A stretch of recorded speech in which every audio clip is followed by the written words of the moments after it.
This is Resident Evil 0 for the Gamecube. This was an exclusive for the Gamecube and doesn't seem to be fondly remembered. I think it gets overshadowed by Resident Evil 4. You only play a girl named Rebecca and you're on a train. Eventually you run into Billy and you end up using both, which I found to be quite interesting.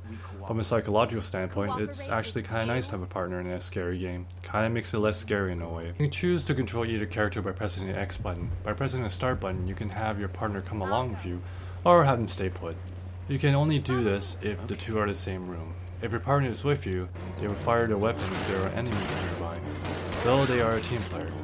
I found this to be quite interesting and a different approach to the series that was getting quite monotonic. You'll find notes and letters throughout the train. Whether I should read these, I have no idea.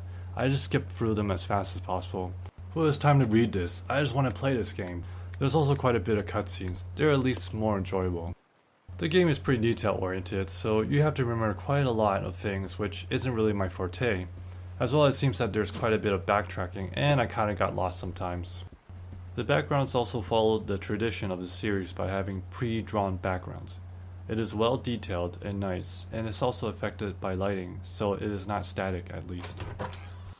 Resident Evil uses the traditional tank controls that the series was known for. Some people are fine with it, some are not. I'm not a big fan of it. But the developers, from what I've heard, said that tank controls are limiting, so it gives a sense of claustrophobia. This control makes it hard to fight enemies sometimes. The first boss in this game, I have no idea how to fight it other than just shooting it constantly and taking damage that I have no idea how to avoid. Also, sometimes you select something that you didn't mean to, as it's hard to judge where you're supposed to look sometimes. Overall, I think this was the last tank control Resident Evil game, and it's a decent one. 7.5 out of 10.